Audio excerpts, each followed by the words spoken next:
Ayah Pak Ino. Assalamualaikum Ino. Waalaikumsalam. Ya, kabarnya ya? Kabar baik. Gimana sebaliknya? Alhamdulillah baik. Ino, teh baru pulang dari ini bukan? Dari pelatihannya kemarin teh. Pelatihan yang di mana, Cianjur? Iya, heeh. Ya, dari BPPMP Pertanian. Kemarin. Kemarin pelatihannya seru tuh. Ya, seru. Biasalah nyusun modul Editnya lumayan. Lumayan lah buat Lumayan lah. Berarti lumayan ya, kemarin kan pelatihan paling ada sebelumnya kan seminggu nih. ya. Terus pas banget nih. Karena emang ada jadwal supervisi Pak Ino dari sekolah nih. Nah, itu kan berarti Pak Ino bisa mengaplikasikan apa yang sudah dipelajari di sana pas waktu mau supervisi nanti Pak Ino gitu. Nah, ini berdasarkan apa yang sudah Pak Ino pelajari kemarin nih, hal-hal menarik apa sih yang bisa diaplikasikan nanti di sekolah, terutama untuk pembelajaran. Ini kan kalau pelatihan kemarin saya dengar pelatihannya memang untuk pelatihannya memang untuk anak-anak buat sekolah-sekolah SMK gitu. Kira-kira apa yang bisa diaplikasikan? Iya, pelatihan di sana lebih ke matematika terapan ya. Jadi kita menyusun modul ajar itu yang lebih materinya itu penerapan ke kejuruan, khususnya kejuruan pertanian, karena kan di sana BPPMP Pertanian. Jadi fokus pendidikan pelatihannya ke pertanian, makanya kita guru-guru matematika pun bagaimana nanti mengaplikasikan materi matematika itu yang sesuai dengan jurusan pertanian. Karena matematika di kurikulum Merdeka sekarang sudah bukan lagi mata pelajaran umum, tapi sudah masuk ke mata pelajaran kejuruan, sehingga materinya harus matematika kejuruan.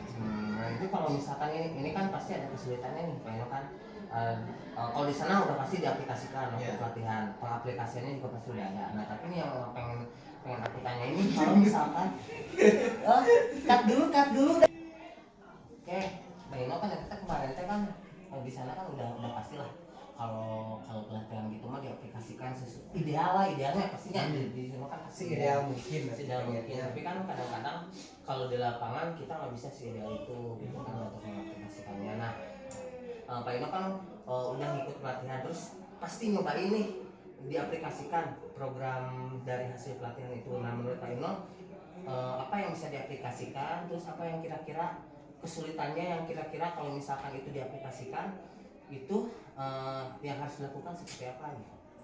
Ya, yang bisa diaplikasikan ya mungkin kita berusaha menyusun modul sesuai konten yang diperlukan. Misalkan di APHP ya, di aplikasi pengolahan itu ada pelajaran menimbang ya, menimbang dengan kemampuan matematika, misalkan satuan bilangan, satuan pengukuran gitu kan ya, ukuran kilogram, gram, ya kan mereka harus bisa. Nah itu akan kita coba terapkan nanti diskusi dengan guru-guru kejuruannya seperti itu supaya materi itu bisa diterapkan. Cuman yang menjadi kendala memang kita harus mensinkronkan lagi dengan capaian pembelajaran. Dimana capaian pembelajaran itu kan sudah baku dari pemerintah ya. Guru tidak boleh merubah-rubah CP. CP itu harus dicapai dalam satu fase. Nah di CP itu sudah ditentukan dari kompetensi dan konten yang harus dicapai. Nah ketika kita melihat ketidaksesuaian kompetensi dan konten dari CP dengan kebutuhan jurusan, nah itu yang menjadi hambatan kita sebetulnya. Apakah kita harus mengajar sesuai dengan CP dari pemerintah? Apakah kita harus mengajar dengan kebutuhan dari jurusan? Karena kita dibatas di struktur kurikulum itu ada batasan CP. Kita nggak bisa mengejar keduanya. Soalnya juga akan kewalahan. Masa harus CP harus diajarkan juga materi yang dibutuhkan kejuruan juga harus gitu kan. Nah itu yang menjadi bahan kita harus berkolaborasi, bersinergi dengan sesama guru matematika, dengan jurusan, dengan kurikulum. Solusinya supaya apa? Supaya jadi pembelajaran itu yang benar-benar bermakna ya. Yang diperlukan matematika itu yang diperlukan oleh siswa seperti sesuai dengan kebutuhan tanpa harus CP-nya itu jadi hilang gitu seperti itu. Itu sih yang jadi hambatan kita, yaitu perbedaan CP dan kebutuhan jurusan. Berarti sebetulnya kalau Pak Ino tuh udah benar-benar nguasain gitu ya, paham problem masalahnya itu di mana. Berarti solusinya juga sebetulnya udah ngerti gitu kan. Nah, yang perlu kita lakukan tuh kan berarti eksekusinya nih Ya. yang berat kan, eksekusinya yang berat. Berarti mungkin kalau boleh saya ini, mungkin Pak Ino tuh lagi bingung ini mulai dari mana nih supaya itu bisa tercapai semua. Nah, kalau menurut Pak Ino nih, kalau yang biar pas semua itu tercapai, capaian pembelajaran juga mencek bahasa Sunda nama nepi gitu kan. Nah, berarti itu harus awalan yang harus dilakukan nih supaya semua program yang pernah Pak Ino lakukan, walaupun mungkin kalau buat ideal masih jauh ya, tapi minimal langkah pertama apa yang harus Pak Ino lakukan kira-kira nih? Ya, langkah pertama yaitu analisis kembali capaian pembelajaran ya, dari kompetensi dan konten. Kemudian saya akan berdiskusi dengan ketua jurusan mungkin ya, yang menguasai kebutuhan di jurusan. Langkah kedua setelah menganalisis CP, berdiskusi dengan ketua jurusan kebutuhannya, kemudian menselaraskan materi CP itu dengan kebutuhan jurusan itu. Lalu disusunlah modul. Jadi saya sih melihatnya misalkan dari satu materi matriks ya. Matriks itu kira-kira ada nggak kesesuaiannya dengan materi di jurusan, nanti kita sesuaikan. Oh, ya, berarti memang harus ada penyesuaian. Ya, jadi kemudian ya penyesuaian konten dengan kebutuhan itu tetap jalan, itu yang kita berusaha kejar. Oh gitu. Berarti emang udah bagus sih sebenarnya, ini memang bisa diaplikasikan dan pas banget nanti pas supervisi mungkin akan kita coba lihat. Nah, nanti kita diskusikan lagi mungkin Pak Ino kekurangan, kelebihannya apa, dan juga mungkin harus ada diskusi lagi kan sama teman-teman, terutama kan kayak ketua jurusan, kurikulum, supaya sinkron dulu mungkin. Yang pertama dilakukan ini nanti saya coba supervisi dari hasil yang Bapak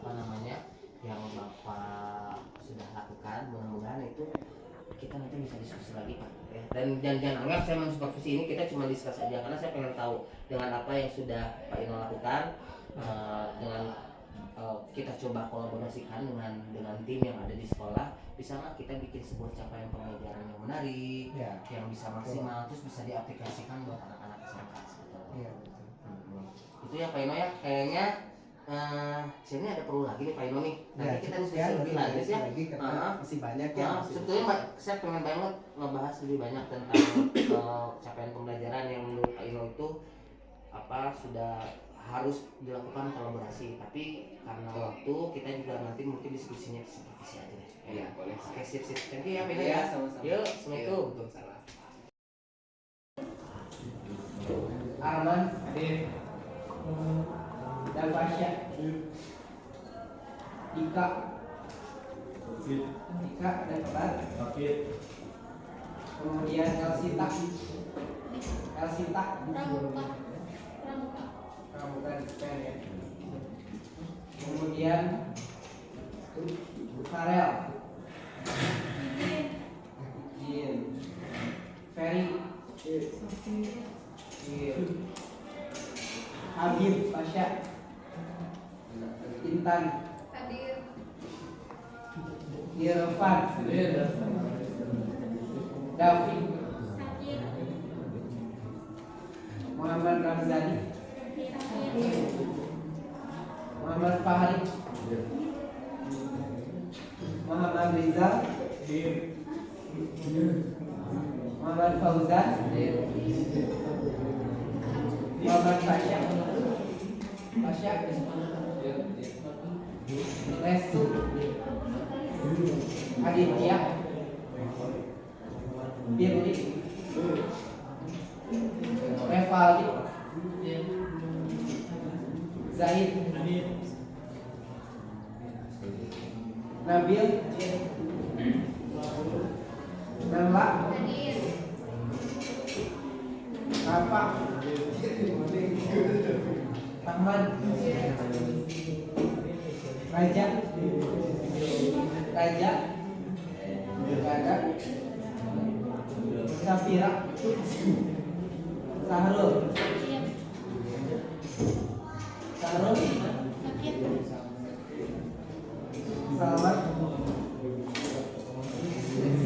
Anissa, Hadir. Sri Rahayu, Vina. Hadir. Baik, sebelum dimulai silakan yang kursi yang depan diisi dulu, maju. Yang belakang tuh ini dua masih kosong, itu yang perempuan diisi kosong, diisi dulu ke depan. Diisi dulu yang depan jangan belakang. Untuk maju tinggal geser.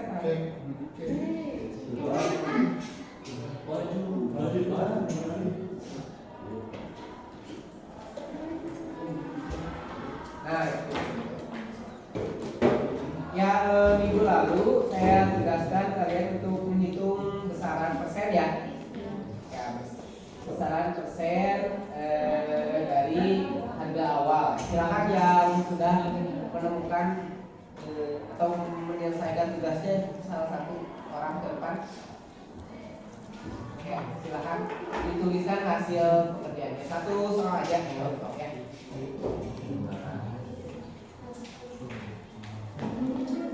Ayo, Salma udah tulisan? Nah, tulisan aja. Satu aja contohnya.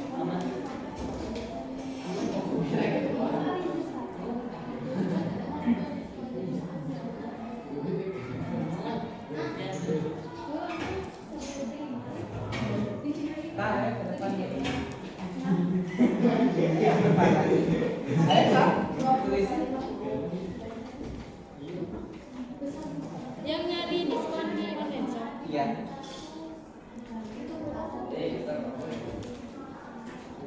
Yang nyari apa? Oh, belum tahu. Ya. Tapi cara pakainya hitungannya ini dari mana? Ya kan?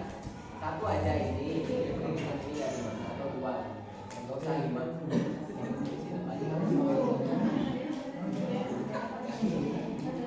Ini dapat perhitungan ini tapi dari mana ya? Ya kamu dapat nilai ini dari mana? Iya, ini cara ngitungnya gimana? Ya, tuliskan juga. Dasar boleh.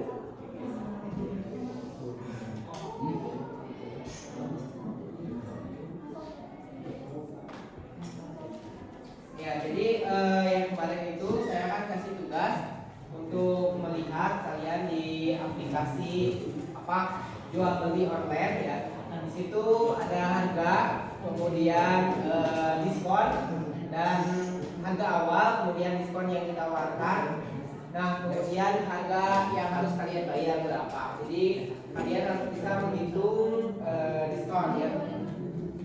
Nah, itu kaitannya dengan persentase ya, persentase diskon yang diberikan. Jadi kalian bisa menghitung nilai diskon dari harga awal yang diberikan, caranya seperti apa. Sebelum enggak, itunya ditulis juga. Ini nama barang, ini sama. Cuman perhitungannya di bawahnya gitu. Satu kayak gitu. Dituliskannya itu satu dulu.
Nah, itu perhitungannya di sini kan. Dapat 27 itu dari mana? Nah, kalau di sini nggak persen, jangan pakai 100 lagi. Ya. Jangan pakai persen lagi. Kan persen itu sudah berstatus. Nah, kali 60 7.000 gitu kan. Ya.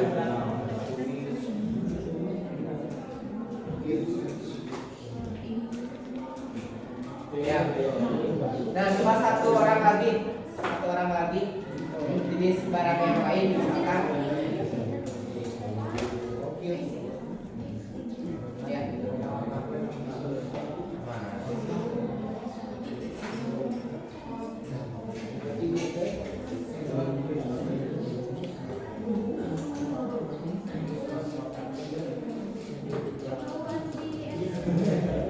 Oh ini.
Nah, betul ya. Jadi ini contoh.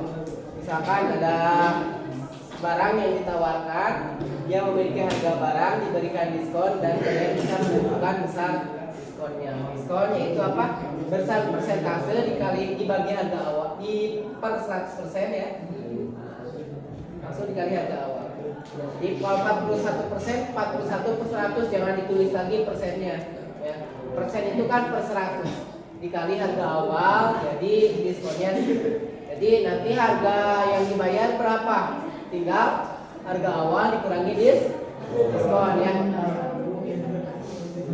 Baik, nah itu apa namanya? Penghapus mana penghapus? Kalian sudah bisa menentukan besar persentase ya dari misalkan besaran atau harga yang ditawarkan.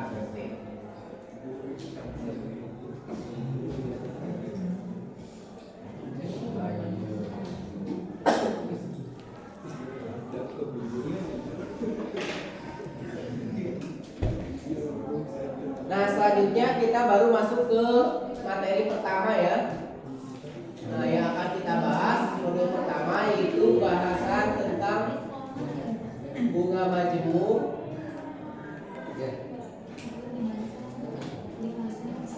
dan anuitas.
FO. Kemudian ini 2% itu berarti apa? Ya, tubuh mati ya. FO-nya ada, I-nya ada, cari BM. Nah itu berarti BM ya, cari BM. Besar uang yang dikembalikan setelah 4 bulan berarti apa? M? 4 bulan. Aduh, harusnya MR. Jadi karena 4 bulan jadi 4 bulan. FO-nya ada, I-nya ada, N-nya ini kan, N-nya 4, I-nya ya enggak?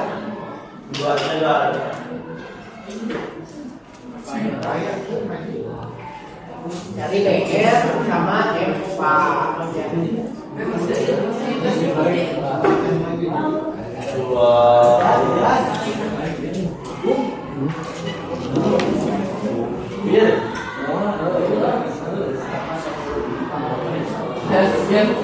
Ayo, ada yang berani? 1, 2, 3, 4.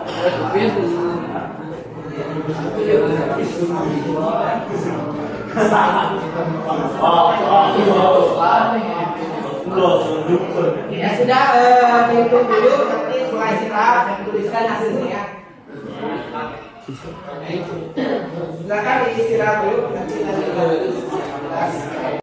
yang penting kualitasnya. Keuntungan yang paling besar sih di mana? Itu kan otak bisnis itu di situ ya, ilmu ekonomi itu cari modal sekecil-kecilnya dan keuntungannya sebesar-besarnya. Jangan modalnya gede, keuntungan letik. Itu mah prinsip ekonominya jadi Allah ya.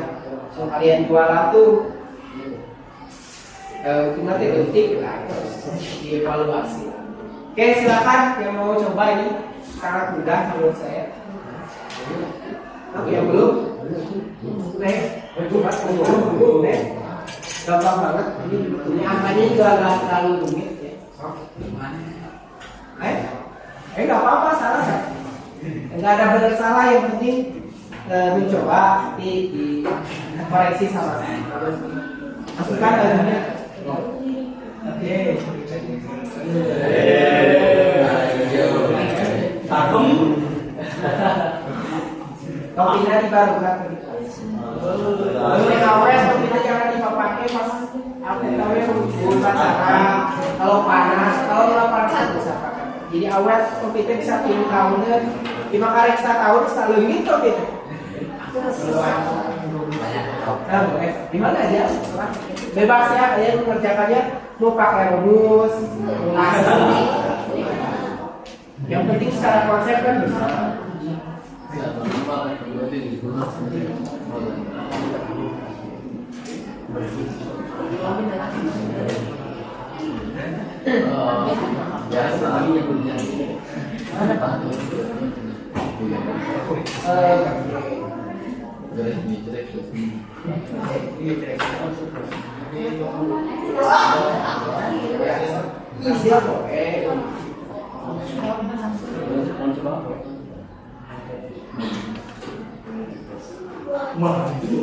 Nah itu namanya apa?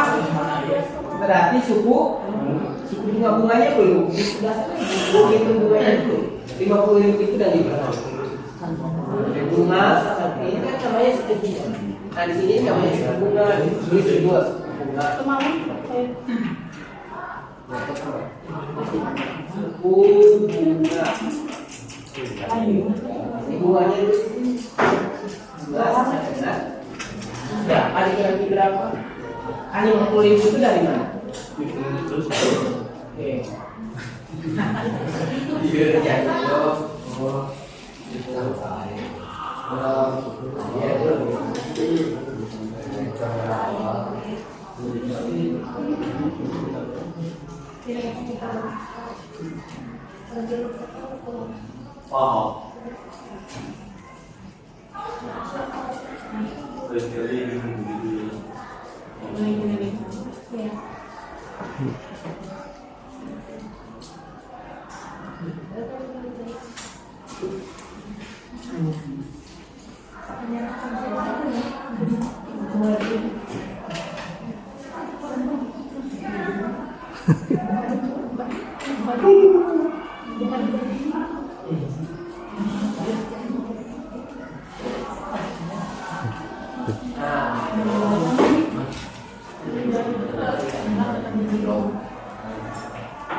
Nah, ya, siapa?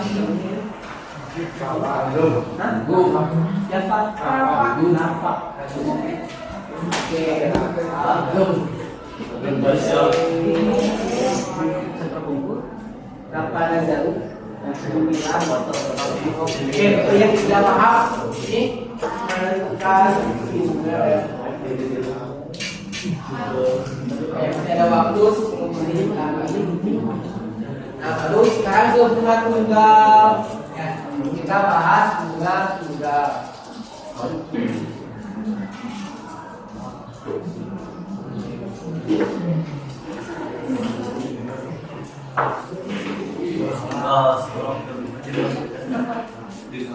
Ada bunga tunggal, ada bunga ibu.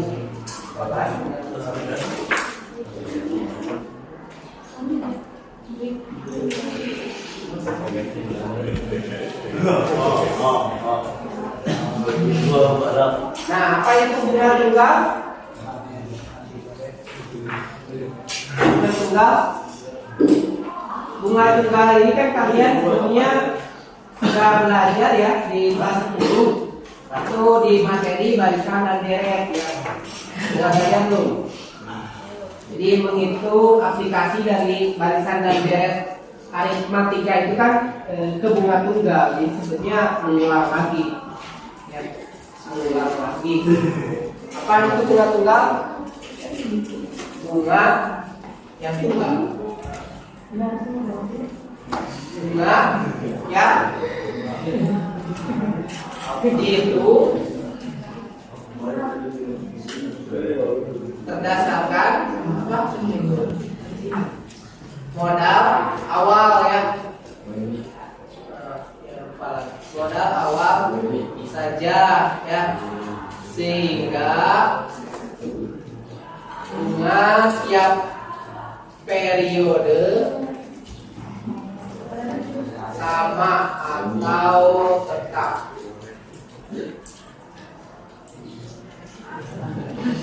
Nah, jadi bunga tunggal itu bunganya sama tiap bulan ya, tiap periode. Misalkan nabung 1 juta diberikan bunga tiap bulan 10.000 ya. Jadi nanti kalau nabungnya tanggal 1 Januari ya, Berarti tanggal 31 Jam itu kan satu periode ya. Dapat bunga 10.000. Nanti Februari tambahnya 10.000 lagi ya. Itu uang kita pertama itu dari bunga itu, tapi bunganya tetap itu bunga tunggal. Februari 10.000, Maret 10.000 terus.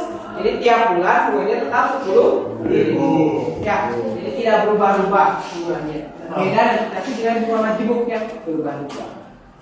Ya, bunga tunggal. Jadi BN bunga tunggal itu rumusnya bunga tunggal sama dengan bunga. Jadi rumus bunga apa? Bunga tunggal ya, dihitung apa modal awal ya, modal awal bunganya berapa? Modal awal dikali suku bunga ya. Di bunga tunggal itu BN bunga setelah periode BN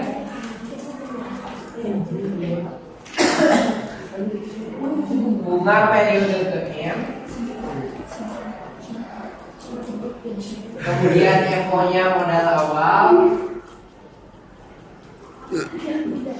I-nya suku bunga.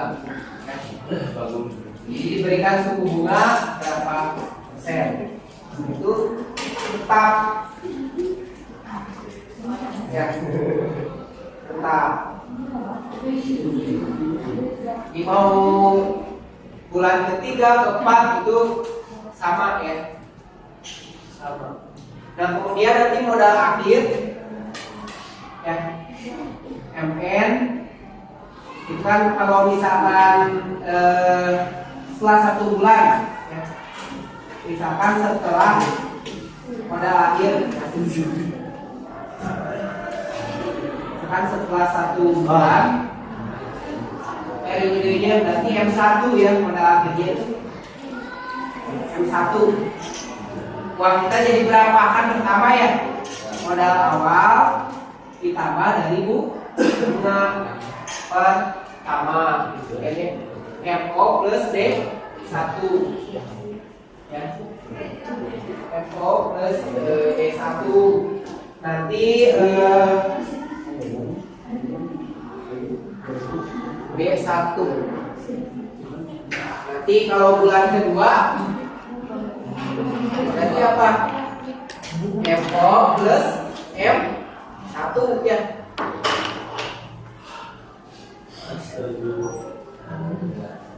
MO jadi MO plus M1 plus B2, satunya ini bunga kedua M1 plus B2 periode bunga kan nilainya udah bertambah ya, nilainya udah bertambah. M1 MO plus B1 berarti MO ini kan rumus D kan kemarin. B1 itu apa? B1 berarti ini ya, MO plus I ya, dikali I ya, atau MO dikali 1 plus I.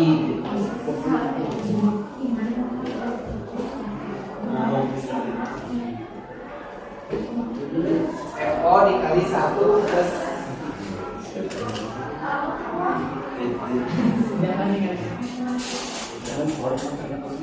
plus 1 plus I. Kalau misalkan sama 1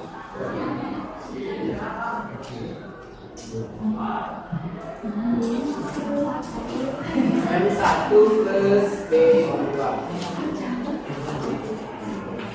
Kalau M1, kalau M2 nya berarti M1 bulan berikutnya yang Februari ini ya, M1 nya pindah ganti sama ini kan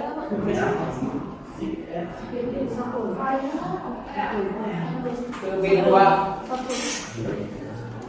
bunga periode 2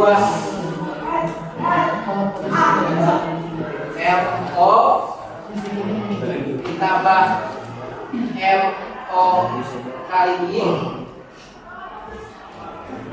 ditambah B2. B2 itu berarti kan dua ya. Dua kedua berarti MO lagi. Karena sama ya. Jadi MO ditambah 2 kali MOI tambah MO nya 2 MO.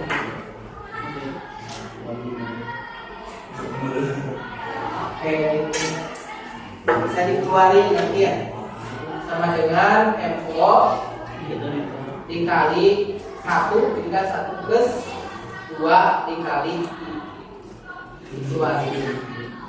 Itu jadi rumus ya. Nah, sekarang kalau M2 berarti M3 juga sama. Maka rumus MN itu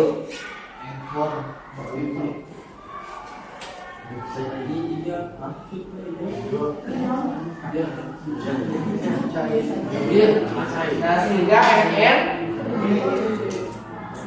nya menjadi tinggal ganti yang ini MO dikali 1 plus tinggal 2 nya tinggal terus. Kan ini kalau 2 jadi 2 ya. Nah, kalau di sini N berarti N dikali. Nah, ini rumus modal akhir nih. Modal akhir untuk bunga tunggal N kali ini ya. MN itu modal akhir ya, MO modal awal, kemudian N periode, setelah berapa bulan atau tahun ini suku bunga.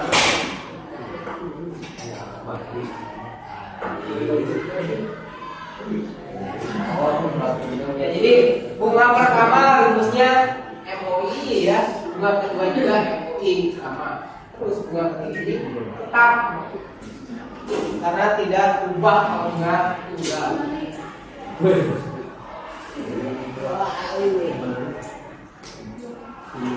Oke, saya contoh aja lah ya.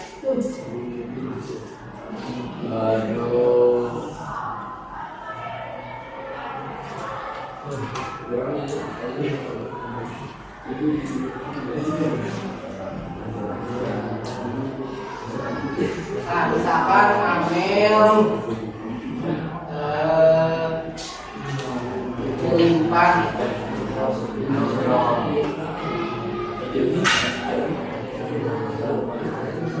meminjam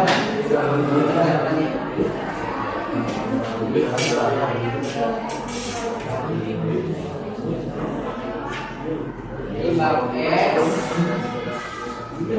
sebesar 10 juta ya.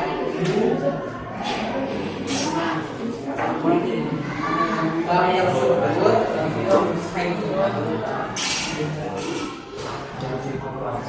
suku bunga tunggal sebesar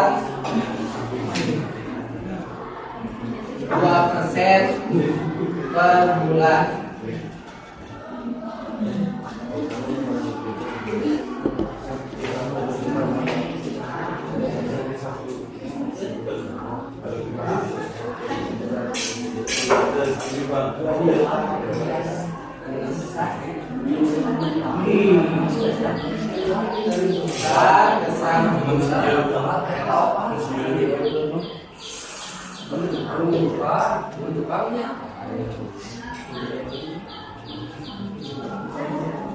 Kemudian besar uang yang harus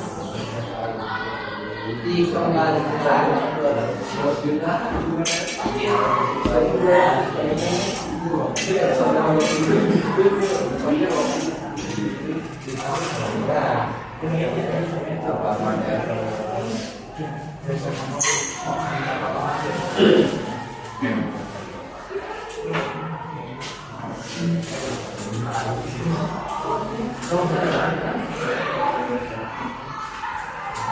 Oke, misalkan namanya meminjam uang di bank X sebesar 10 juta.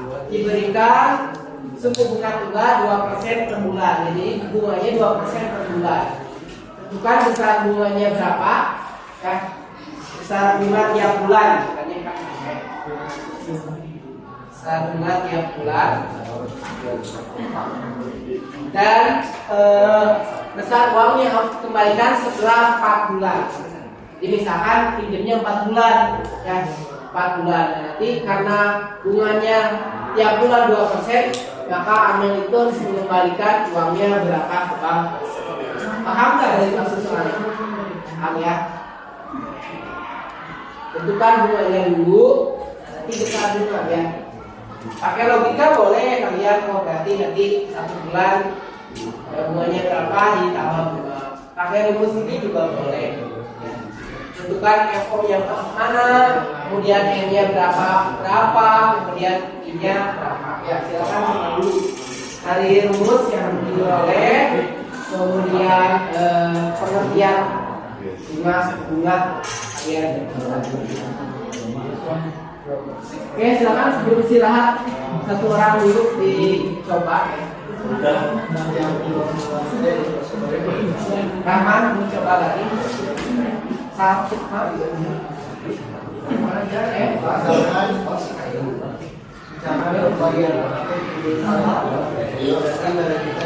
bisa bunga tiap bulan dan bisa bayar kembalikan setelah 4 bulan. Pembayaran bulan mudah itu.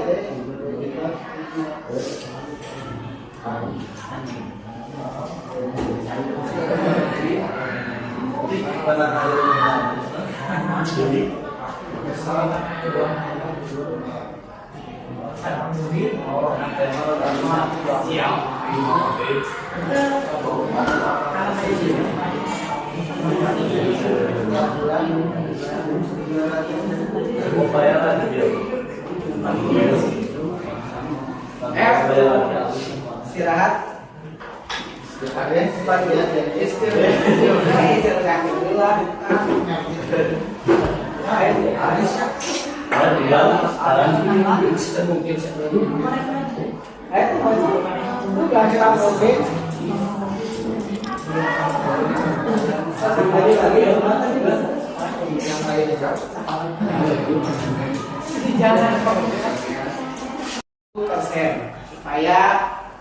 ya model matematika kan harus lebih simpel ya, 2.000, tapi kalau bunganya sekian persen.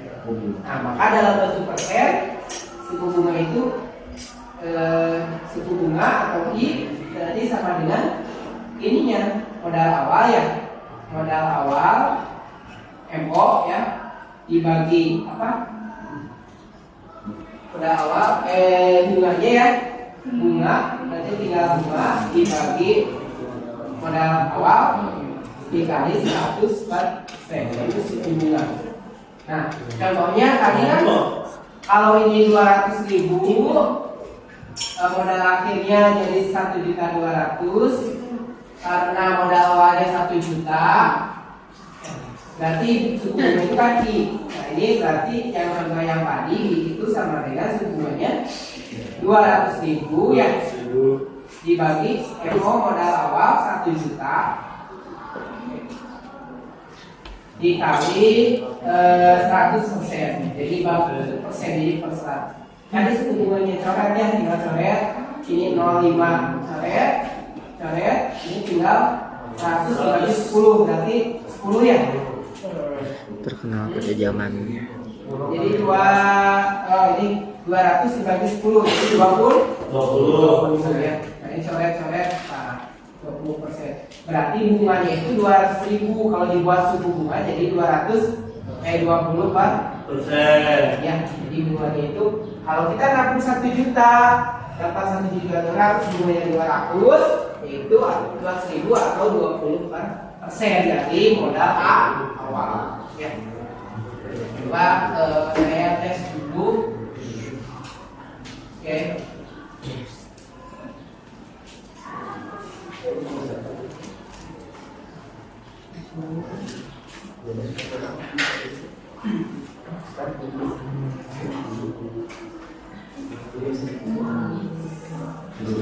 Contoh misalkan Arman ya menyimpan uang di bank. Di bank, oh di koperasi lah. Di koperasi. Nyimpan uang di koperasi sebesar SP 400.000.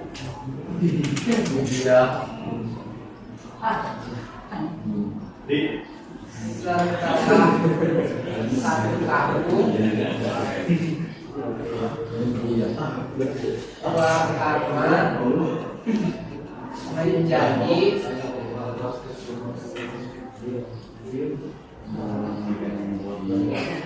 450.000.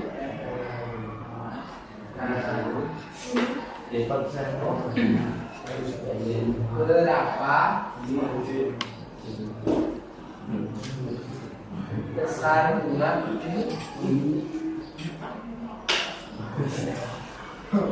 dan suku bunga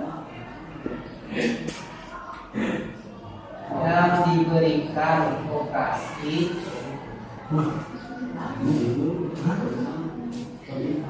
selama 1 tahun. Ya, dengan kalian menggunakan pengetahuan yang ini atau rumus yang ini, coba tentukan besar bunga dan suku bunga yang diberikan koperasi selama 1 tahun kepada Arman. Ya.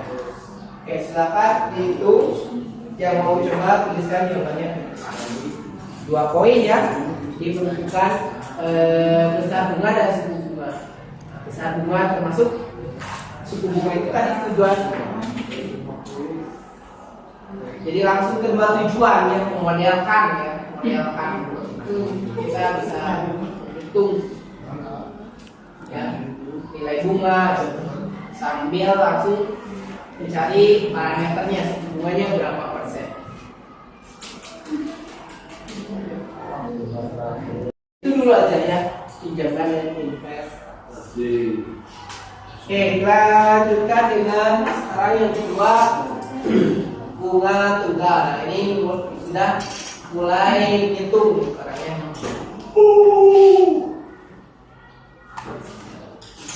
Bunga tunggal. Nah, sebelum ke bunga tunggal, pengertian dulu bunga.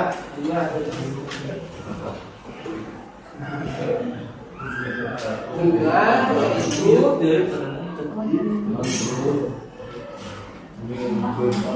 apa bunga? Bunga bukan bunga pohon ya. Jasa ya. Besaran jasa dari pinjaman. Kalau pinjaman atau simpanan yang dibayarkan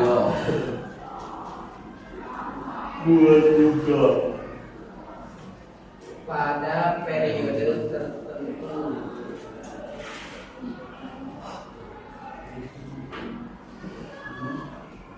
Ya, bunga kita bahas bunga ini ya. Bunganya berapa? Jasa dari pinjaman ya atau simpanan. Nah, kalau kita pinjam berarti bunga dari pinjaman. Kalau kita investasi, jasa dari simpanan yang dibayarkan pada periode tertentu. Nah, maka nanti bunga itu kan keuntungan dari maka bunga itu atau B sama dengan besarannya apa? Misalkan kalau kita simpan uang 1 juta, uang kita ternyata setelah 1 bulan, setelah 1 tahun jadi 1.200.000. Berarti bunganya berapa? 200.000. Berarti dapat bunga itu dari mana? Dari Jawabannya pasti beragam, tapi intinya nanti ya.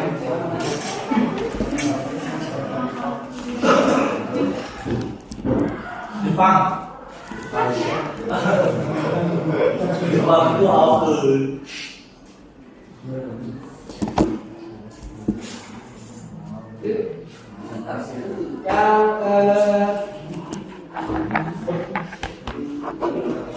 Yang tadi di depan itu siapa aja? Sama ya? Nama sama siapa yang satu lagi? Yang ya? Tadi laki-laki. Nepali. Sama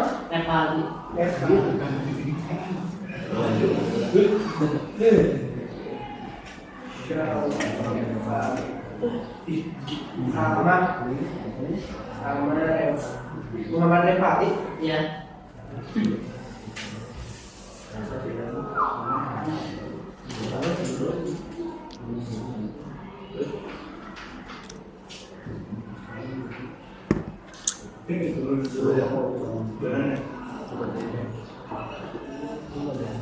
Oke, terus pinjaman. Ya, Rahman, ini siapa ini? Pak Fauzan. Fauzan bisa berapa?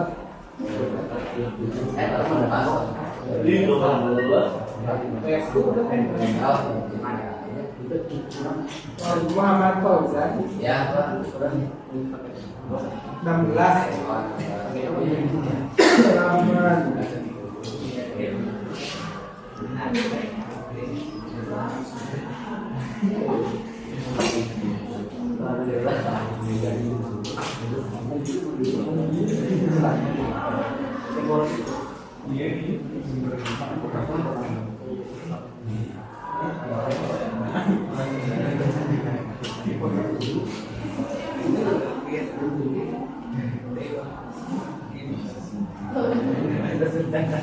Kalau nggak salah kan di kelas ini juga suka ngatur di wali kelas.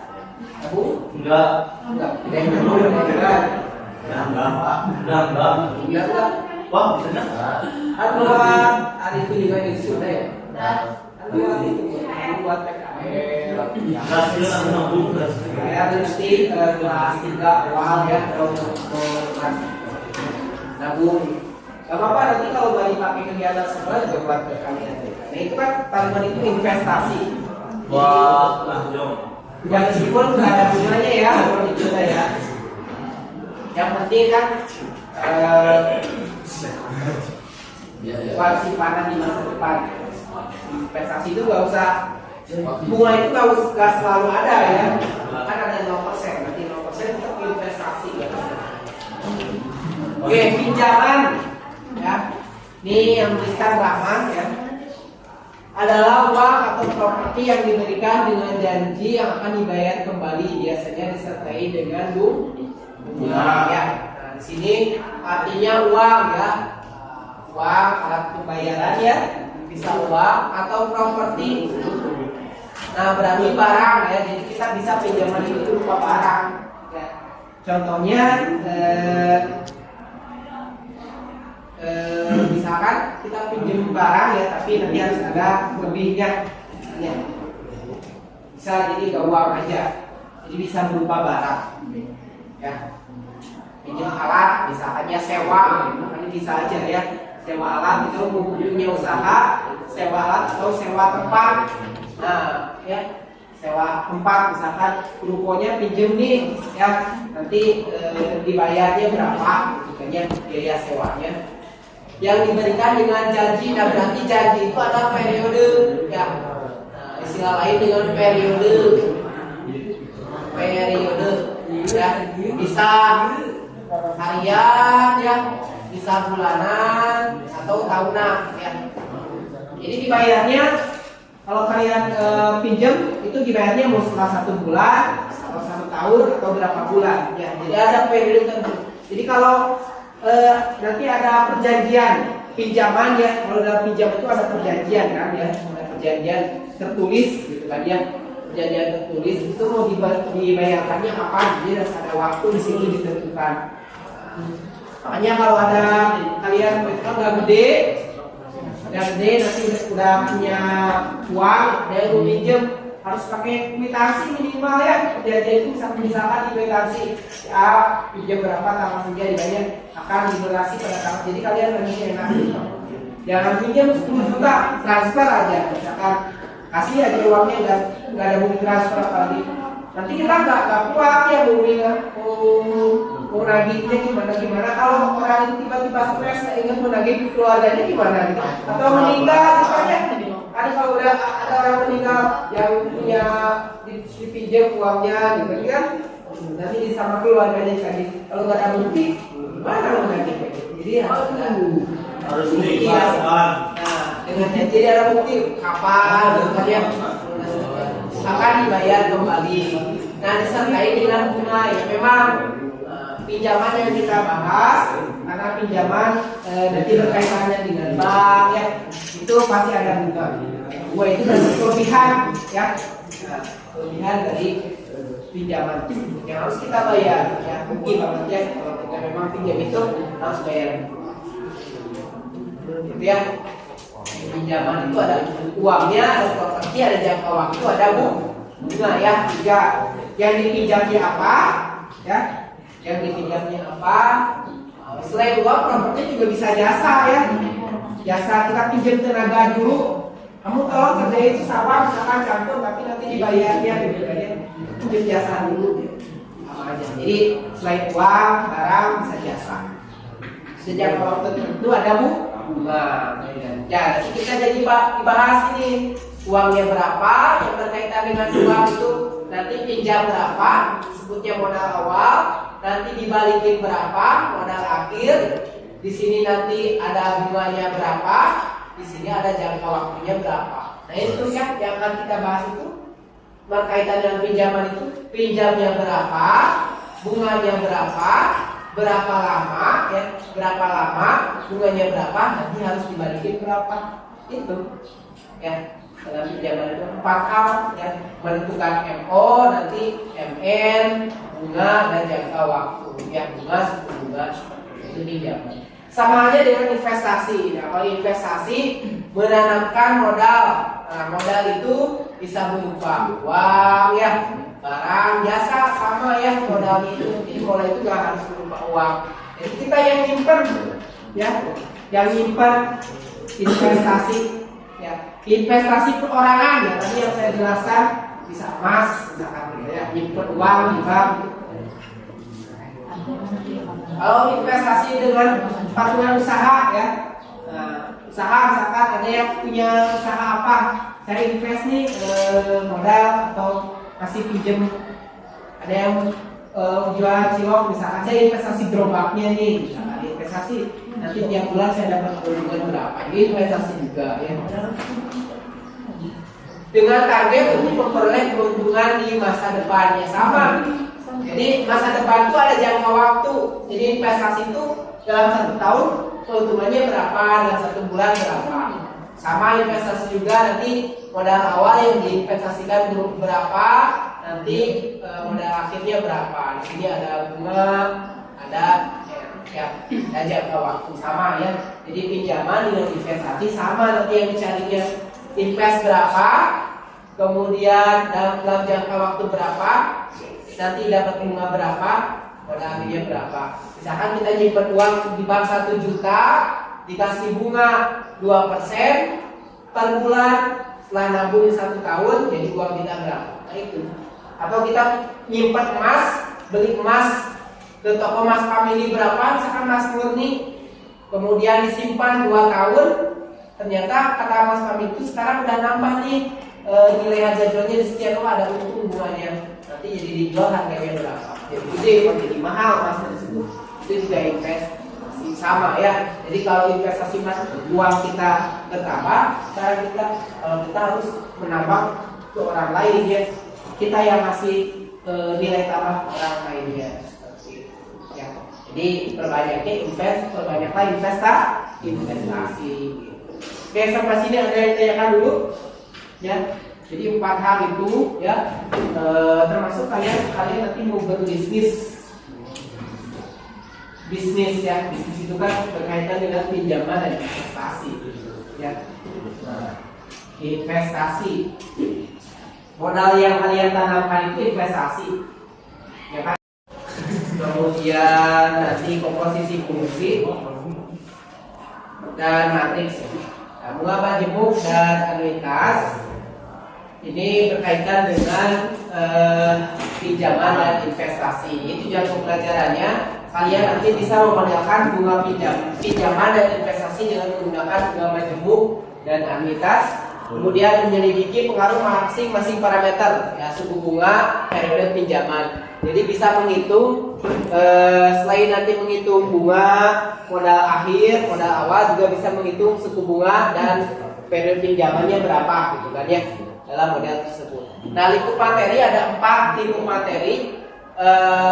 Pengertian pinjaman dan investasi. Jadi kalian bisa menjelaskan apa itu pinjaman, apa itu investasi, bedanya apa, gitu kan ya. Kemudian bisa menjelaskan apa itu bunga tunggal, kemudian cara menghitung bunga tunggal, ya.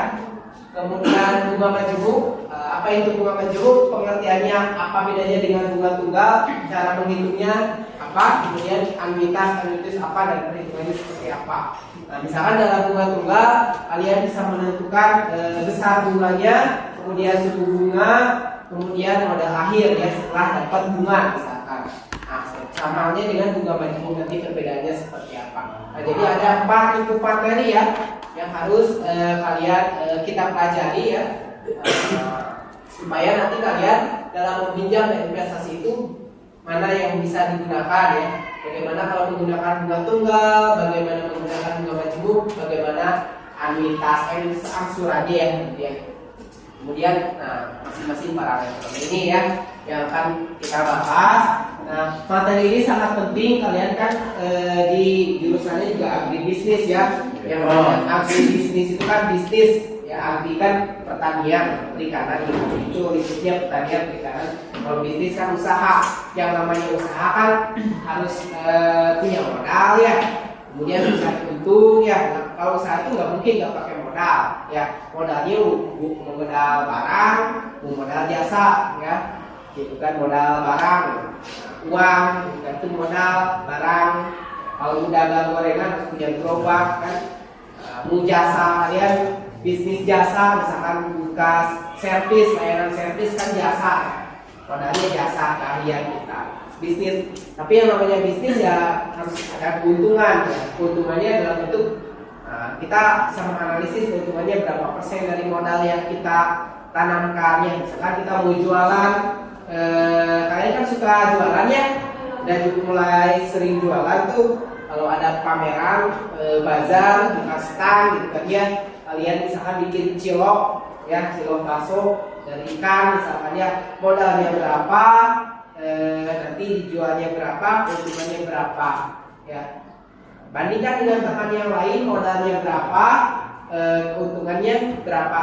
Nah, belum tentu saya dapat untungnya 20.000, saya dapat untungnya 25.000. Nah, belum tentu yang 25.000 itu keuntungannya lebih besar karena dilihat dari modal, ya. Misalkan yang modalnya 200.000 dapat keuntungan 25.000, tapi dia modalnya cuma 50.000 dapat untungnya 20.000. Jadi persentase keuntungannya sebetulnya lebih besar yang modalnya 50.000, ya, untungnya 20.000. Kalau ini modal 200.000, untung 20.000. Nah, nanti dalam penilaian ketika guru menilai hasil keuntungan yang kalian jual itu dilihat persentasenya, bukan besar keuntungannya sebetulnya, ya. Karena persentase yang lebih besar itu, ya, analisisnya harus sampai segitu. Nah, kemudian berkaitan dengan modal.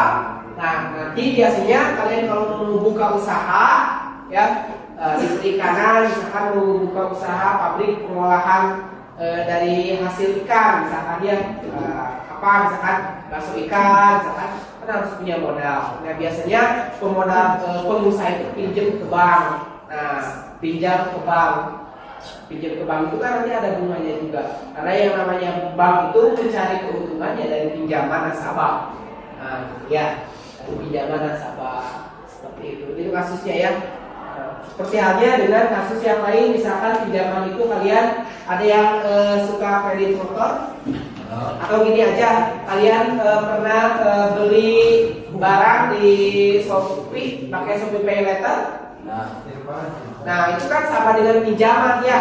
Ya pinjaman kalian beli barang di toko A, jadi bayarkan dulu sama pihak Shopee. Nah dibayarkan sama pihak Shopee. Jadi kalau kalian harga barang di situ misalkan 20.000 pakai Shopee Pay Later, kok tagihannya jadi 20.000, jadi 21.000 misalkan. Nah berarti di situ ada bunga pinjaman ya. Dibayarkan ke tokonya 20.000, nanti kalian bayar ke Shopee Pay itu 21.000, berarti ada bunga pinjaman di situ 1.000. Kalian harus bayarkan ke Shopee dalam jangka waktu tertentu. Jadi pinjaman itu ada jangka waktu. Ya, ada jangka waktu yang disepakati. Kalau di luar jangka waktu yang disepakati, nanti ada biasanya apa namanya? Seperti denda ya. Denda, ya denda bisa jadi lebih. Jadi ada perjanjian waktu. Ada yang pernah pinjam uang nggak ke temannya misalnya? Hah? Belum dibalikin. Belum balikin? Dan pernah. Kalau kalian pinjam ke teman ada jangka waktu harus dibalikin tanggal sekian misalnya. Harus ada jangka. Kalau nggak ada jangka waktu itu namanya bukan pinjaman ya. Jadi kalau pinjaman itu harus ada jangka waktu yang disepakati. Soal bunga ada bunga. Ya. Kalau bunganya nggak ada, udah balikinnya saya pinjam uang 5.000 nih, nanti dibalikin besok misalkan tetap 5.000. Itu pinjaman juga, jadi ada jangka waktu. Tapi bunganya berapa? 0% ya. Tidak boleh ya sebenarnya kalau pakai bunga teman ya. Kalau bank ada sistem kita mau nggak mau ya. Masuk di Shopee Pay Later. Nah itu pinjaman. Apa bedanya dengan investasi? Investasi gimana? Ada yang perempuan biasanya pakai emas ya, emas suka pakai emas. Yang punya emas di rumah cincin. Nah itu termasuk investasi. Jadi kalau investasi mah barang yang kita punya itu jadi punya nilai tambah. Atau kita nabung ya. Nabung di bank itu juga investasi. Investasi karena harta kita akan bertambah. Misalkan kita emas itu investasi. Kalau kita beli emas hari ini harganya misalkan 1 gram itu 1 juta, pas kemudian beberapa tahun kemudian harganya bisa lebih dari 1 juta. Itu namanya investasi. Jadi investasi juga sama dengan pinjaman. Tapi kalau pinjaman itu kita yang rugi ya, karena harus membayarkan. Tapi kalau investasi kita untung. Jadi mau pinjam mau investasi? Pinjaman. Nah, harus banyak investasi ya. Makanya kalau belajar pun harus banyak investasi. Investasi dalam belajar apa? Misalkan kita selalu mengumpulkan tugas juga investasi. Kumpulin tugas ini kumpulin para pelajar itu investasi supaya nanti di akhir itu kalian banyak kelebihan juga investasi. Jadi kalau nanti nilainya kurang, nah ditambah juga investasi tugas. Tapi kalau pinjaman, ibarat kalian tidak mengerjakan tugas itu pinjaman nanti rugi. Kalau di kelas di sini saya kasih tugas, misalkan dikerjakan dengan teman-teman selesai setengah jam karena kerjasama, ya. Tapi kalau kalian tidak mengerjakan sama aja dengan pinjaman. Pinjaman apa? Pinjaman waktu. Jadi waktu mengerjakan tugas kalian pinjam untuk berleha-leha, main game waktu setengah jamnya. Maka nanti kalian harus ganti. Namanya remedial nanti. Waktu udah bebas, sudah selesai melantai. Ya mau nggak gantian, kemarin saya pinjam waktu di kelas setengah jam buat main game atau tidur. Saya harus menggantinya. Nah ketika saya kasih tugas itu bisa lebih dari setengah jam kan? Karena harus ngerjain remedialnya sendiri. Misalkan ada teman nggak bisa buat nyontek kan? Jadi kalian harus mengerjakan sendiri. Waktunya bisa lebih dari setengah jam. Lebih dari setengah jam, bisa 1 jam, 2 jam itu namanya kalian pinjaman karena pinjam waktu belajar. Ya, jadi nggak boleh seperti itu. Tapi kalau kalian investasi tugas, misalkan ya mengerjakan tepat waktu di sini, lain investasi. Jadi ketika nanti ulangannya misalkan kurang bagus, ada tambahan dari investasi nilai tugas kalian. Paham ya? Jadi mau pinjam invest ya. Nah sekarang apa yang saya tadi paparkan, coba kalian jelaskan pengertian pinjaman dan investasi. Nanti tuliskan jawabannya di depan. Silakan mau buka buku atau Google internet, silakan pengertian pinjaman dan investasi. Nanti hasilnya tuliskan di depan. Saya kasih waktu 5 menit ya. Nanti 2 orang ya. 2 orang. Keempat, tuliskan definisi pinjaman. Nah, ya. Kemudian investasi. Dua kunci dari pinjaman investasi itu ada 2 sebenarnya. Ada jangka waktu ya. Harus ada jangka waktu perjanjian. Ngomong apa? Kemudian ada nilai lebih. Ada perjanjian, jangka waktu, yang ada nilai lebih. Ya, pinjaman. Jadi nggak mungkin bank itu ngasih pinjaman dia nggak ada keuntungan ya. Termasuk perusahaan kreditan ya. Ada apa? Harus ngambil keuntungan ya. Itu keuntungannya dari pinjaman itu ya bunga dalam jangka waktu. Bunga yang besar ya Pak. Iya.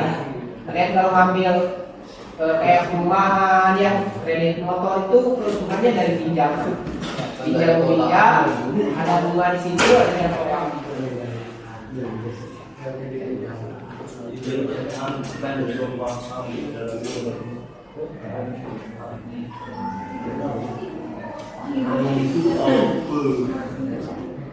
Kau tinggal sini.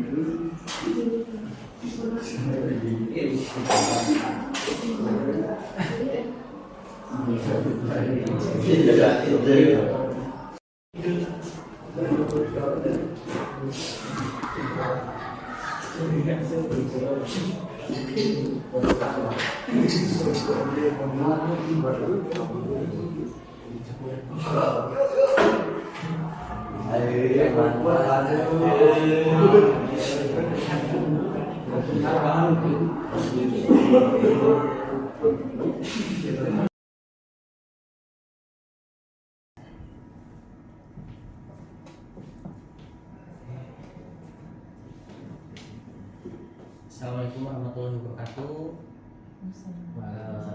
Selamat pagi Bu Wanita, selamat pagi Pak Nino. Bu Wanita, izin memperkenalkan, ini rekan sejawat saya, namanya Pak Nino Sutrisno. Kebetulan beliau ini mengajar mata pelajaran matematika di kelas 11 APAT ya Pak ya? Di kelas 11 APAT. Nah, izin Bu Wanita, saya hari ini mau mengcoaching Pak Nino, setelah mengobservasi beliau waktu kemarin beliau mengajar. Jadi sebelumnya saya sebetulnya sudah diskusi dulu dengan Pak Nino tentang bagaimana beliau akan mengaplikasikan pengajarannya, karena sebetulnya beliau sudah dari Cianjur kemarin ada pelatihan pembelajaran matematika yang diaplikasikan untuk pelajaran produktif. Nah, kebetulan dari hasil observasinya beliau nanti coba untuk melaksanakan di pembelajaran kemarin, dan itu sudah dilakukan. Nah, berdasarkan hasil-hasil yang sudah kebetulan saya tulis juga, rencananya hari ini saya mau diskusi sama Pak Ibo gitu untuk banyak hal, terutama tentang pembelajaran yang sudah dilakukan. Yang sudah disupervisi Iya, kemarin ya. iya betul. Ya, silakan Pak Arya. Oke, Pak Eno, selamat pagi.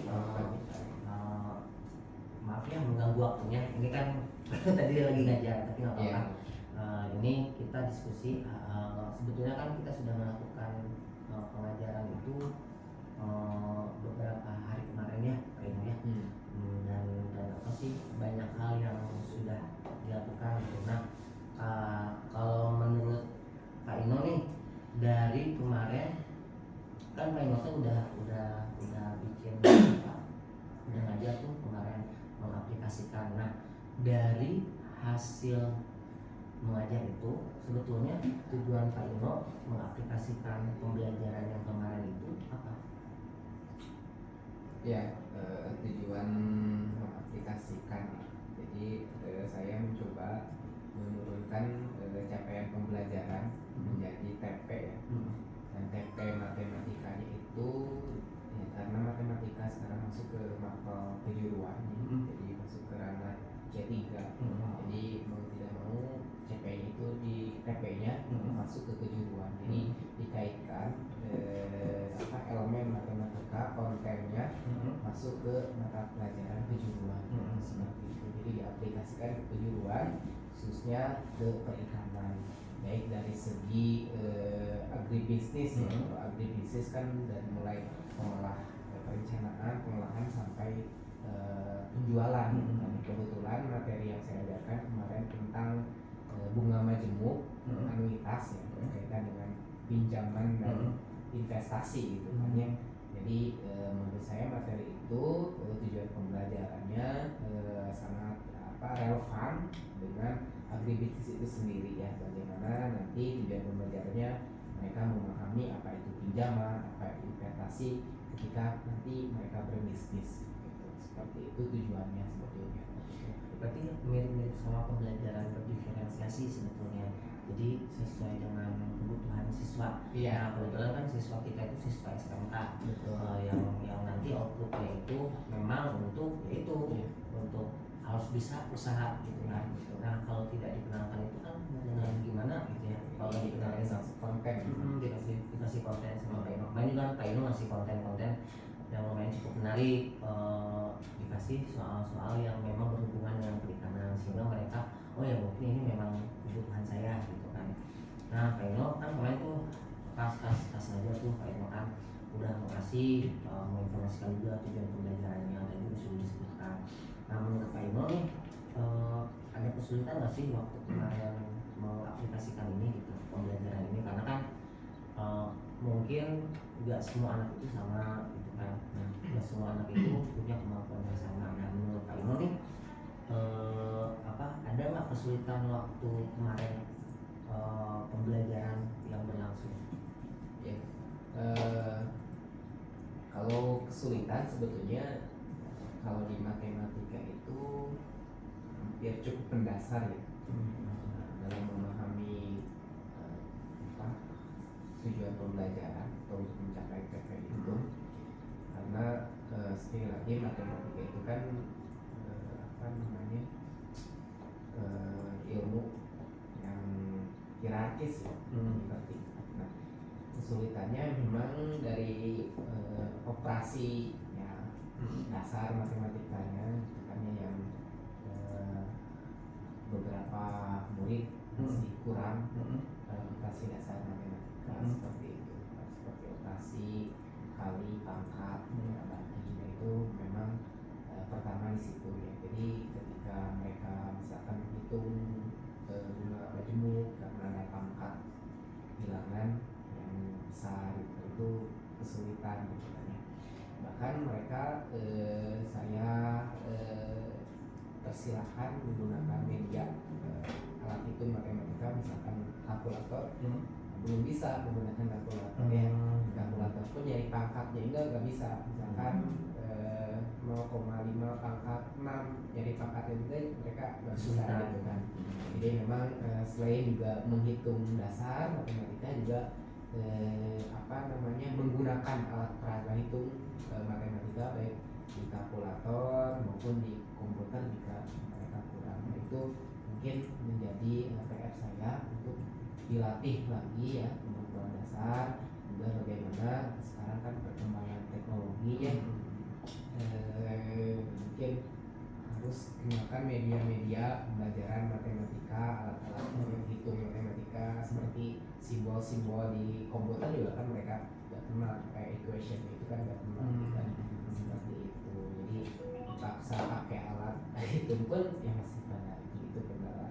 Kemudian yang kedua, selain operasi mengoperasikan, mereka sulit untuk mencerna soal gitu kan, mencerna masalah karena kemampuan literasinya yang kurang.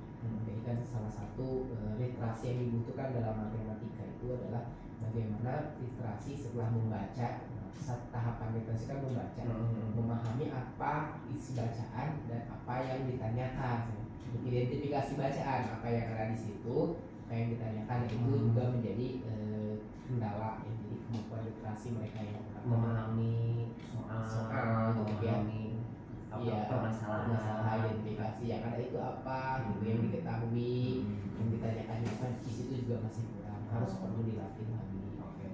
Nah karena kan menurut Pak Eno seperti itu nih. Nah jadi kan berarti itu harus ada sebuah rencana lain nih. Iya. Nah, gimana caranya supaya biar mereka itu mau memahami literasi dengan baik, mau memahami numerasi dengan baik gitu kan.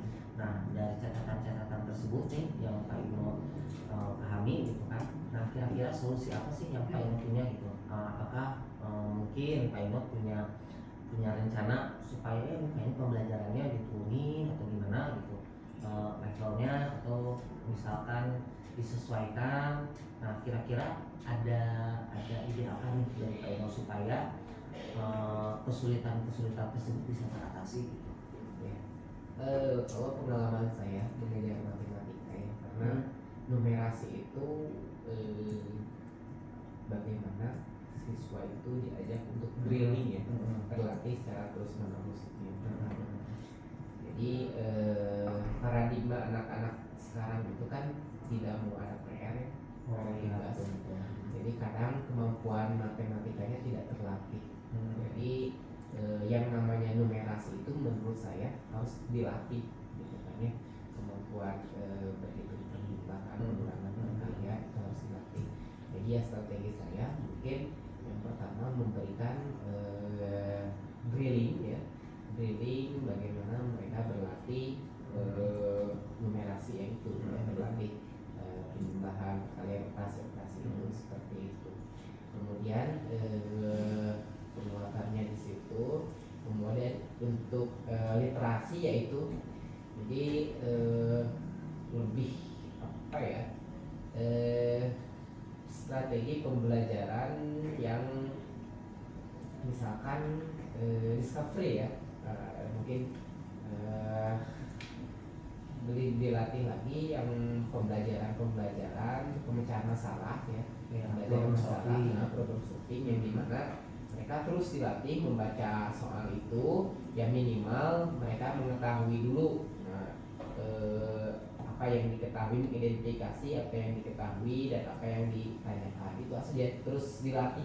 Berarti ketika pembelajaran tidak dikasih PR di rumah Ya. mungkin, tapi singkatnya anak itu dikasih latihan soal Ya. dengan timer mungkin seperti itu ya. Jadi anak-anak difokuskan supaya terus terlatih kira-kira seperti itu. Ya. Nah itu luar biasa ya Pak Ino, maksudnya memang kayaknya kalau di sini memang harus ada hal seperti itu dilatih, mungkin sambil kayaknya kan ada mata pelajaran produktif juga ya, bisa dilakukan kerjasama, mungkin Pak Ino bisa nggak kira-kira kerjasama sama guru produktif untuk memaksimalkan itu? Kerjasama sama guru produktif ya ada sih harusnya, karena saya juga dalam mempelajari, dalam memberikan konten matematika itu kan berusaha supaya bermakna itu ya. Artinya bermakna itu mereka merasa memiliki nilai manfaat belajar matematika. Jangan sampai misalkan saya memberikan materi pinjaman investasi, untuk apa sih saya belajar ini, balik lagi ke situ ya, belajar sesuai dengan karakteristik kebutuhan ya. Makanya saya mencoba supaya pembelajaran bermakna, mereka bermanfaat, ya harus dikaitkan dengan misalkan tujuannya gitu kan ya, di perikanan misalkan. Jadi konten-konten perikanannya tuh masuk seperti itu. Jadi saya harus berkolaborasi, tren apa nih di perikanan lagi misalkan mereka lagi bisnis jualan apa sih, misalkan seperti itu ya. KWU-nya misalkan di bisnis apa, mereka misalkan jual, mereka gimana sih analisis keuntungannya dari modal sekian, keuntungannya sekian, misalkan presentasi keuntungannya sekian. Ayo misalkan kita bikin project, ada nggak project misalkan beberapa kelompok dengan modal yang berbeda, dengan modal yang berbeda, ini lebih besar, ini lebih kecil, mana keuntungannya yang lebih besar. Nah dilihatnya bukan keuntungannya tapi bagaimana presentasi keuntungannya seperti ini. Itu bisa sih ya. Jadi kolaborasinya tentunya dengan kejuruan, saya harus berkomunikasi gitu, seperti itu. Jadi masuk ke project ya, seperti kemarin kan Bella ya, project ya, project bukan movie ya, Iya, sampai ke penjualan. Saya mungkin masuk di situ bagaimana menganalisis modal awal, modal akhir, keuntungan berapa. Sip. Berarti memang bisa ya berkolaborasi. Jadi, nah dari hasil rencana aksi yang tadi Pak Ilo sampaikan kepada saya itu sangat luar biasa. Harus ada kerjasama, terus juga tuh tadi juga Pak Ilo bilang ada pelatihan kontinu di kelas bersama anak. Nah ini gimana Pak Ino bisa membuat komitmen nih sama anak-anak supaya itu tercapai dengan sempurna gitu. Misalkan dari semua yang Pak Ino rencanakan kira-kira ada target berapa bulan gitu supaya itu tercapai gitu kan. Atau ketika kolaborasi dengan Bella kira-kira mau berapa lama nih program PKWU bekerjasama sama matematika ini, misalkan 1 semester mau selesai berapa lama, misal kira-kira mau seperti apa? Iya, karena melihat CP ya, capaian pembelajaran di fase E. Misalkan saya ambil konten bilangan yang harus selesai di semester ini, yang harus selesai. Kalau satu konten itu saya misalkan di target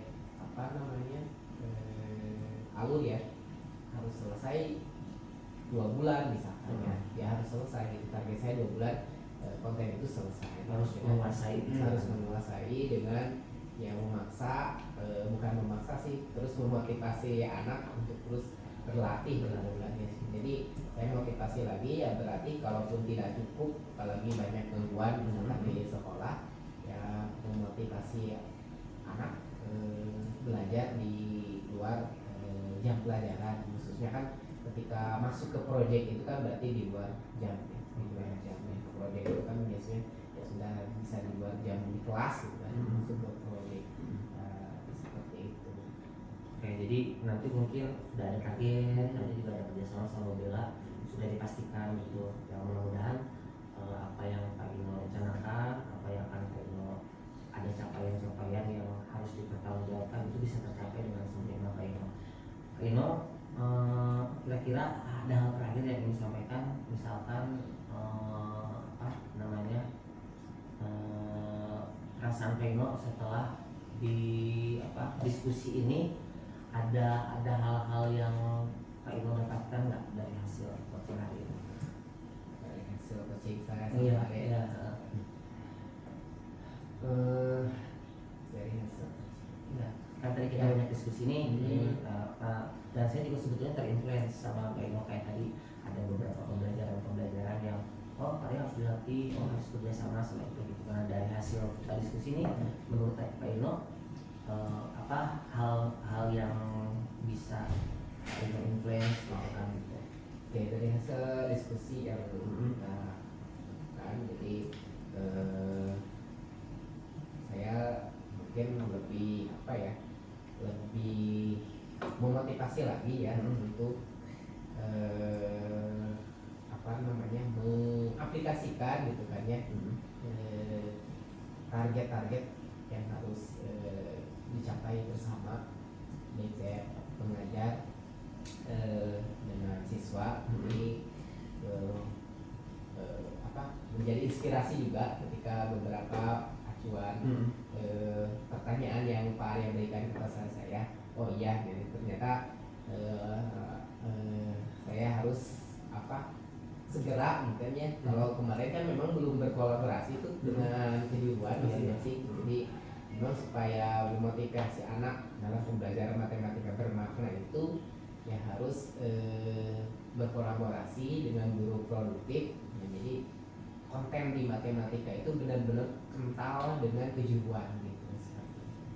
Itu aja sih, supaya benar-benar nyambung mereka tuh ketika belajar itu, oh iya ini digunakan nih di dalam kejuruan. Jadi saya juga pengennya sebetulnya mereka nemu masalahnya itu di kejuruan dulu ya, Baru nanti Pak Ino ngasih solusinya. solusi ya.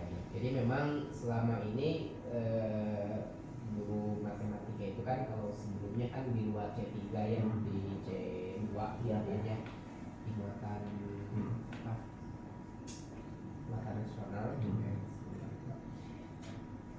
akan masuk ke C3 yang belum mau, jadi harusnya langkah pertama saya untuk menyusun TP itu harus lari dulu ke jurusan, kebutuhannya apa sih mereka gitu yang butuhkan matematikanya, baru saya menyesuaikan dengan CP yang ada. Itu mungkin langkah yang harus saya lakukan yang ke depannya. Siap, siap.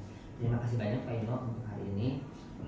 Saya juga banyak terinfluence. Mudah-mudahan hasil diskusi kita hari ini bisa jadi diskusi bermakna dan juga nanti kedepannya bisa membuat kita sebagai guru jadi guru yang memang guru yang selalu membuat pembelajaran itu berpihak pada siswa gitu.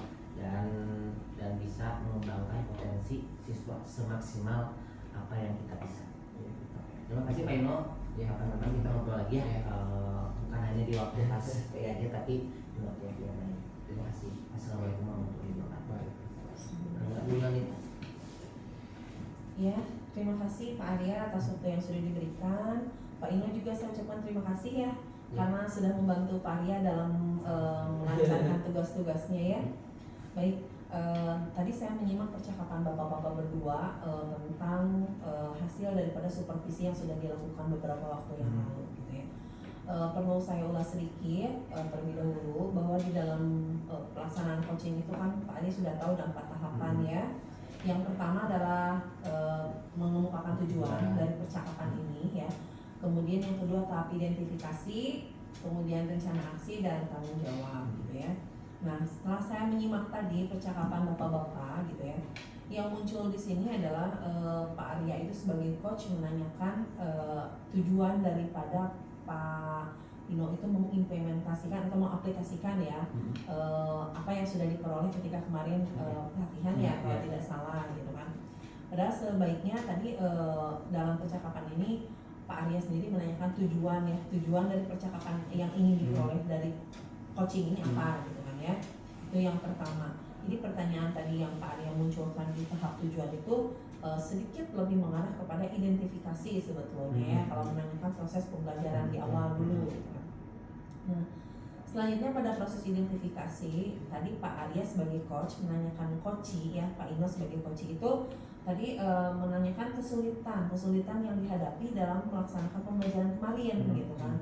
Ya ternyata memang yang diperoleh kesulitan yang diperoleh oleh Pak Ino itu adalah lebih kepada siswa ya, lebih kepada siswa yang sepertinya memahami dari tujuan pembelajaran yang disuguhkan gitu kan, sehingga mereka akhirnya mungkin sulit memahami pembelajaran mungkin ya, dan juga tadi ada kesulitan dari siswa itu dalam mengoperasikan dalam mengerjakan operasi dasar manusia gitu matematika ya, jadi kesulitan dalam perkalian mungkin pembagian mungkin itu kan operasi dasar ya. Nah masih banyak siswa yang masih kesulitan gitu kan.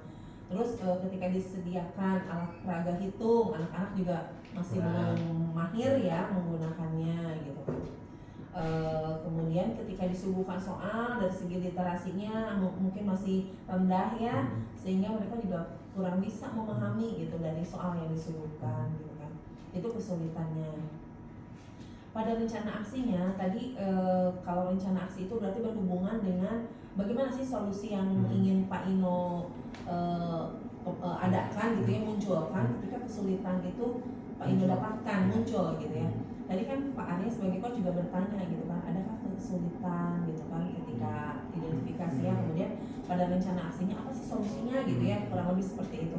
Nah tadi Pak Ino menjelaskan juga kepada Pak Arya gitu kan dengan cara memberikan bimbing kepada siswa ya, seperti contohnya apa tadi, melatih kembali operasi dasar matematiknya, kemudian melatih dalam menggunakan alat peraga hitung gitu kan, kemudian melatih juga dari segi literasi dalam membaca dan memahami soal-soal gitu kan. Nah melalui apa tadi kan semua strategi itu mungkin memperbanyak model pembelajaran secara discovery atau memecahkan masalah atau problem solving seperti tadi yang diungkapkan. Terus juga bagaimana sih supaya pembelajaran yang lebih dipahami oleh siswa gitu dan berpihak kepada mereka gitu kan. Pak Ino tadi mengungkapkan akan berkolaborasi ya dengan Ibu Bella sebagai mata pelajaran produktif ya, Ibu Bella itu mungkin akan mengkolaborasikan pelajaran-pelajaran inti ya, pelajaran matematika seperti itu dengan mata pelajaran produktif seperti tadi kan contoh ada budidaya ikan ya, ikan gupi gitu kan, ditanya modal awal berapa gitu kan dan sebagainya. Nah itu memang betul-betul bermakna kalau seperti itu ya Pak Ino. Jadi anak-anak pun akan lebih senang belajarnya, kemudian ilmunya akan lebih nyampe gitu ya, seperti itu. Nah itu bagus sekali, keren Pak Ino ya. Nah dari segi tahapan tanggung jawab ya, tadi Pak Arya sebagai coach bertanya kepada Pak Ino kapan nih akan merealisasikannya gitu kan ya. Pak Ino kan menjawab tadi katanya realisasi dari target strategi itu adalah di semester sekarang gitu kan ya, dalam 2 bulan ke depan berarti, karena semester 1 ini akan segera habis mungkin ya, masih habis dalam 3 bulan ke depan. Tapi Pak Ino tadi 2 bulan ini harus sudah selesai, dan itu mungkin akan menjadi tagihan nanti. Akan menjadi tagihan kalau Pak Aryan mungkin akan ditanyakan gitu kan. Ini bentuk tanggung jawab Pak Ino ya sebagai coach gitu ya, bahwa Pak Ino itu menargetkan 2 bulan ke depan target saya tercapai. Mudah-mudahan ya. Nah di akhir percakapan tadi bapak-bapak juga melakukan refleksi ya, karena memang refleksi itu penting biar kita bisa mengambil inti atau resume dari percakapan kita gitu ya. Nah dan untuk proses coaching ini tidak harus selalu ketika ada tugas saja, tapi ketika kita dengan teman sejawat ya di sekolah, khususnya juga yang satu rumpun lah mata pelajaran, itu bisa jadi pembelajaran buat kita. Nah mudah-mudahan kedepannya kita semua juga bisa menjadi guru yang lebih inovatif, yang lebih bisa berpihak pada murid. Tadi sudah diungkapkan ya, dengan mendengarkan suara-suara dari murid kita, inginnya apa, belajarnya seperti apa, dan kita sebagai guru menjadi fasilitator bagi mereka untuk menuntun kodrat dan bakat mereka nanti ke depan. Mungkin itu saja tanggapan dan umpan balik dari saya. Terima kasih sekali lagi Pak Ino, Pak Arya juga terima kasih, sudah luar biasa sekali ya. Itu saja, terima kasih. Bila taufiq wal hidayah. Assalamualaikum warahmatullahi wabarakatuh. Waalaikumsalam. Sama-sama.